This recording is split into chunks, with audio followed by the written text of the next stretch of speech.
Compass মুক্তিমাসির রিসার্চের চালটা বুঝতে পারে। এবার মুক্তিমাসির জালেই মুক্তিমাসিকে ফাঁসিয়ে দেয় কম্পাস। এই ফুল এপিসোড পেতে লাইক দিয়ে সম্পূর্ণ ভিডিও দেখতে থাকুন। কম্পাস মুক্তিমাসির চালে ফেসে গিয়ে রিসার্চের জন্য রাজি হয়ে সঙ্গে সঙ্গে সেই রিসার্চ ল্যাবে পৌঁছে যায়। আর সেই অনিমেষ স্যার মুক্তির কথা মতো কম্পাসকে বলতে থাকে, কম্পাস তোমাকে এখানে ডাকা হয়েছে এই হিউম্যান রিসার্চের জন্য। এই হিউম্যান রিসার্চের ফলে মানুষের অনেক উপকার হবে, আর এই রিসার্চটা অনেক সেফটির মাধ্যমে করা হবে। অনিমেষ স্যার এই কথাগুলো বলার সময় মুক্তি এবং মোনালিসা আড়াল থেকে সবটাই শুনতে থাকে। এদিকে মোনালিসা কম্পাসকে ভাবতে দেখে সঙ্গে সঙ্গে মুক্তিমাসিকে বলে ওঠে, মুক্তিমাসি কম্পাস কি রাজি হবে? কম্পাস এতটা ভাবছে কেন?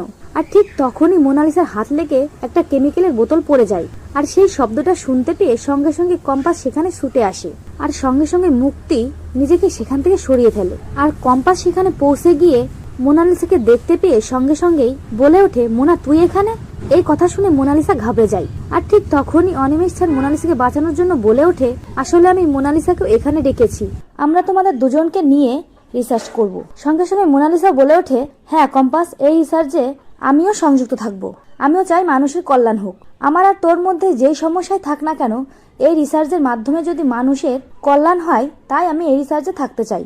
মোনালিসার এই কথাগুলো শুনে কম্পাস মনে মনে বলতে থাকে, আমি মোনালিসার এই কথাগুলো এখনো বিশ্বাস করতে পারছি না, কিন্তু এই রিসার্চের ফলে যদি মানুষের কল্যাণ হয়, আমাকে এই রিসার্চ করতে হবে।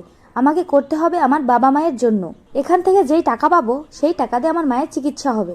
এটা ভেবে সঙ্গে সঙ্গে বলে ওঠে, অনিমেষ স্যার আমি এই কাজটা করতে রাজি। এই কথা শুনে মোনালিসা অনেক খুশি হয়ে যায়, আর আড়ালে থেকে মুক্তি অনেক খুশি হয়ে যায়।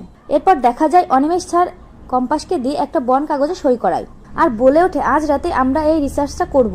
এরপর দেখা যায় কম্পাস তার রিসার্চটা শুরু হওয়ার আগেই বিহানের মা ঋতুজা চৌধুরীকে সকল ঘটনা জানায়। আর কথাটা শোনা মাত্রই বিহানের মা ঋতুজা চৌধুরী মনে মনে বলতে থাকে, মোনালিসা যখন এই রিসার্চের পিছনে আছে, আমার মনে হয় এখানে কম্পাসের কোনো না কোনো ক্ষতি হবে। সঙ্গে সঙ্গে ঋতুজা চৌধুরী কম্পাসকে বলে ওঠে, কম্পাস তুই এই রিসার্চে বসবি না, আমি এক্ষুনি সেখানে আসছি।